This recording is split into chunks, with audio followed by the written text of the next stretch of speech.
Hi, and welcome to Watch It Played. My name is Rodney Smith, and in this video, we're going to learn the 1 to 5 player game, Chai, designed by Dan and Connie Kazmaier and published by Steeped Games, who helped sponsor this video. Bustling tea markets, pantries with limited supplies, and customers with diverse tastes will challenge your skills as a popular tea merchant. Here you'll need to make the best recipes and collect the best tips to prove yourself the most skilled at making the perfect blends. So join me at the table and let's learn how to play. To set up, each person takes a player aid, tea house board, and the 6 matching tea tokens, which are shown here on their tea sack. And these tokens you can pile up into this area of your board if you'd like. The tokens also show your player color, so blue in this case. And you'll then collect the 8 customer cards which have that color as their background on the bottom. In this video, we'll be setting up a game for 2 players, blue and green, so we can return the other tea tokens, player boards, and customer cards to the box. Each person now shuffles their customer deck and deals 1 card face up beside their tea house, and then a second one to the center of the play area known as the customer pool. The players then combine all the remaining cards into 1 shuffled deck and deal 2 more from this into the customer pool, putting the rest into a deck face down nearby. In this bag, you'll put all of the tea flavor tiles, giving them a good mix. And then you fill in each row of this market board from left to right, top to bottom. It will look something like this when you're done, and then both this board and the bag should be kept within reach of the players. This is the pantry board, and you'll put 1 of each of the 5 different types of pantry tokens onto its spaces, and then place all the rest of them into this bag and give them a good mix. The cards with this back are the abilities, and you'll shuffle them into a face-down deck in the center of the play area, and then deal 3 of them face up into a row. Nearby, also set a number of teacups equal to the number of players, so these extras we can return to the box, and then shuffle the 6 tip tokens, which have this back, and put 1 randomly unseen by each cup. The remaining tips you can just leave here off to the side. This is the thermometer, and you can use either side, but no matter which you pick, you then attach a clip and set it to the lowest numbered temperature value. Now the player who last drank tea is chosen as the first player, or you can just choose randomly, and then they are also given 1 of these copper coins, which is worth a value of 1. All the other players will take a silver coin, which is worth 2. Then all the remaining coins you'll organize onto this money pouch board. And that's the setup. In Chai, players will be going to the market and pantry to collect various tea flavors and ingredients to make the preferred blends of tea requested by the eagerly awaiting customers. Each customer will award the player with a certain number of points and money from tips. And at the end of the game, those customers and your leftover money will determine your final score. The game is played over 5 rounds, and during a round, players will take turns, starting with the first player and then going clockwise around and around the table. And on your turn, you'll choose 1 of 3 possible actions to perform. So let's look at one of the options you have, visiting the market. When taking this action, you immediately collect a gold coin from the supply, which is worth $3. Or you can take any combination of coins that total a value of 3. You'll then have this, plus any other money you already own, to spend as you like at the market. In other words, even if you have no money at the start of your turn, you'll at least have the $3 you always first gain by taking this action. The catch is that you must always buy something afterwards. You don't have to spend all of your money, and you can keep any extra you don't spend, but you can't just take this action, collect $3, and then buy nothing. To make a purchase, pick any tea flavor tile as your target, and then collect it along with every other tea tile of the same type in its group. That group is every matching tile connected to it in every direction from it, not including diagonally. For example, if I did choose this tile, I would take all 5 of these, because they are all part of the same connected group. But I couldn't take this one as well because it's only touching them on a diagonal. You'll also notice that each of these columns has a cost based on the colored border above it. And you pay the cost of the tile in your group that is furthest to the right. In other words, looking at this group of 5, these 2 tiles here are the furthest over, and the colored border above them is silver, which represents this $2 cost. So I would get all 5 of these lemon tiles for a total of 2 coins. Let's pretend for a moment that a lemon tile had also been here. Now I would get this entire group and it would cost me 3 coins.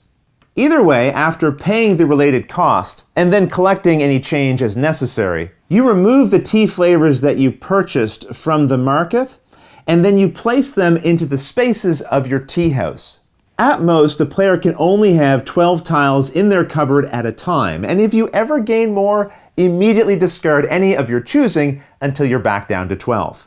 After you've bought some tea flavors, you then slide any to the right of gaps that were created until all of the gaps are gone. And then you can immediately buy more if you like. During this phase, you must buy at least 1 tea flavor, but as long as you have the coins, you can keep buying and removing tiles, sliding the remaining ones over, and then buying more again if you want.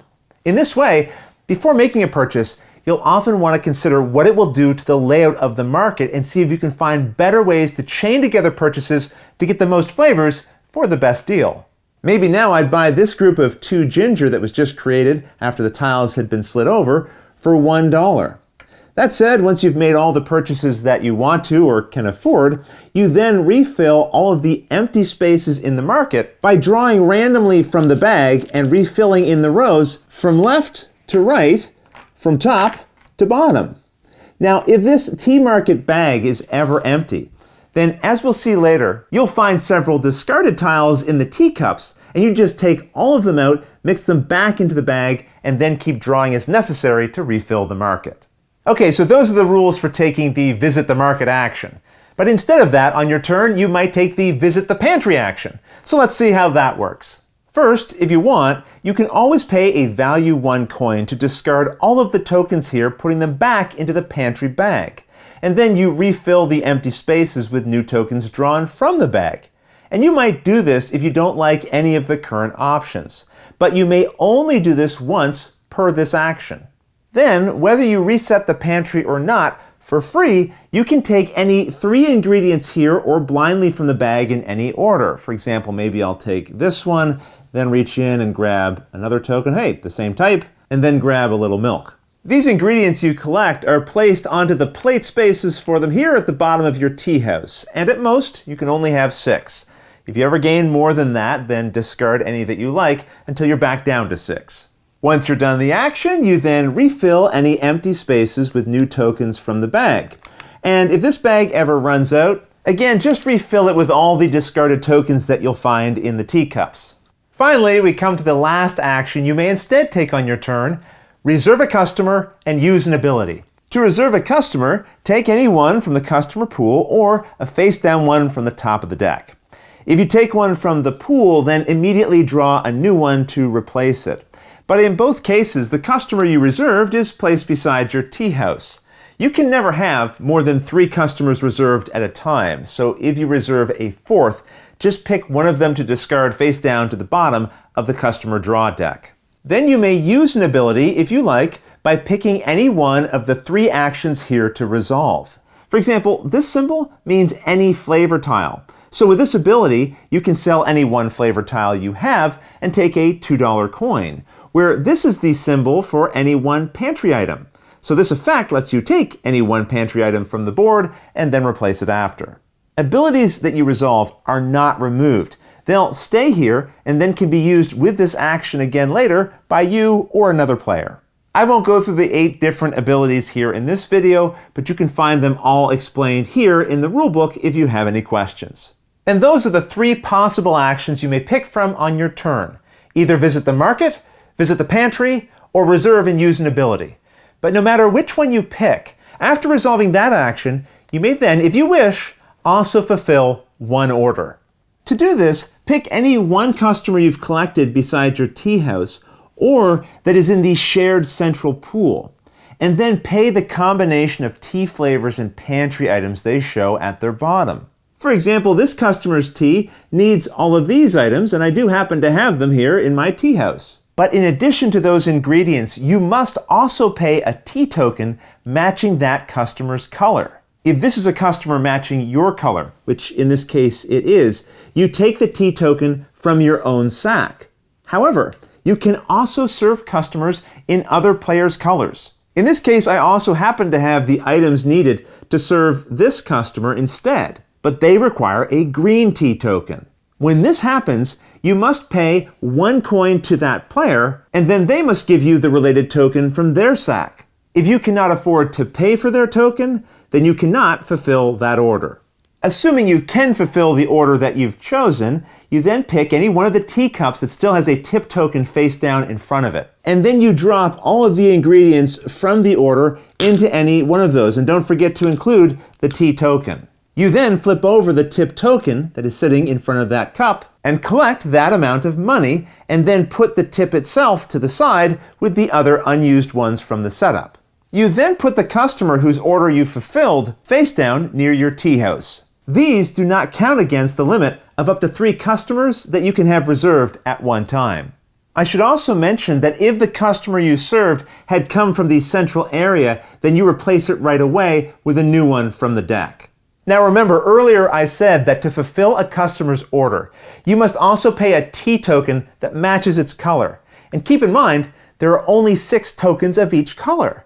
So as soon as they're all used up, you need to pause and discard every face-up customer card either in a player's reserve or the central pool, and even in the face-down deck. You go through here and find any of those matching customers, and all of those cards you remove from the game, because now it would be impossible to fulfill those orders. If you have any of those customers face down beside your tea house, you don't get rid of those. Those orders you've already fulfilled. So this means you want to be careful. If you have a customer whose order you're planning to fulfill, but another player uses the last matching tea token from that color first, then that card will go away. With that understood, turns will continue until eventually the last available tip token in front of the cups has been collected, ending the round. You'll leave any items in the cups, but shuffle all of the tip tokens together again, and then set new ones down in front of the cups in preparation for the next round. You will now perform a new step, which you will not find in the first printing of the rulebook, but is now an essential part of play. Remove the 3 flavor tiles in this far left column, and put them in any one of the teacups. Then push the remaining ones over, and draw new tiles to fill in the empty spaces found at the far right side of the market. Finally, advance to the next number on the thermometer, signaling the start of the next round. Then the player who is due to take the next turn performs one extra step before they go. They draw the top card of the ability deck, and then pick any one current ability to cover up, making it unusable for the rest of the game and replacing it with this one. Then they take their turn as usual. And rounds will continue like this until you've removed the final tip token during the 5th round of the game. Now, if the person to fulfill this final order was not the player seated directly to the right of the player holding the first player token, then players will keep taking turns until that player has gone. This will ensure that every player in the game will have had an even number of turns. And during those extra turns, although there's no more tip tokens left, players can still fulfill customer orders. They just won't get any tips. And then with the game over, it's time to calculate the final scores. First, flip over every fulfilled customer order that you have, and then add together these victory point totals printed on them. And also add any remaining money you have to that total. If you still have any unfulfilled orders in front of you, those do not count against your score. If you're playing with more than 2 players, let's say you had a 3 to 5 player game, you also count how many different colors of base teas that you've fulfilled and add that value to your score. So let's say we did have a 3-player game and I had completed all of these orders. I have 1, 2, 3 different base colors of tea orders that I have fulfilled, so I would gain 3 extra points.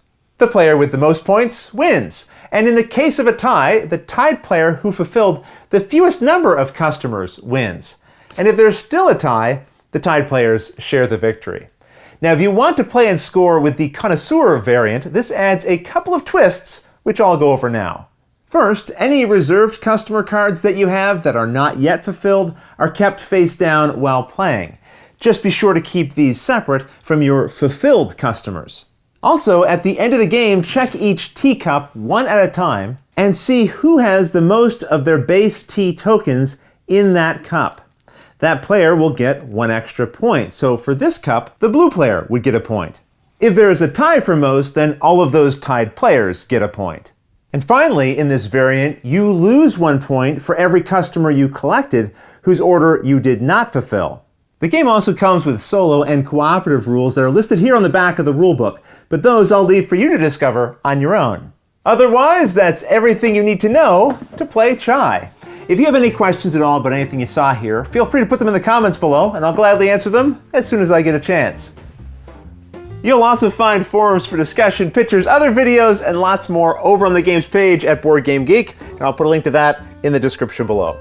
And if you found this video helpful, please consider giving it a like, subscribing, and clicking that little bell icon so you get notification anytime we post a new video. But until next time, thanks for watching.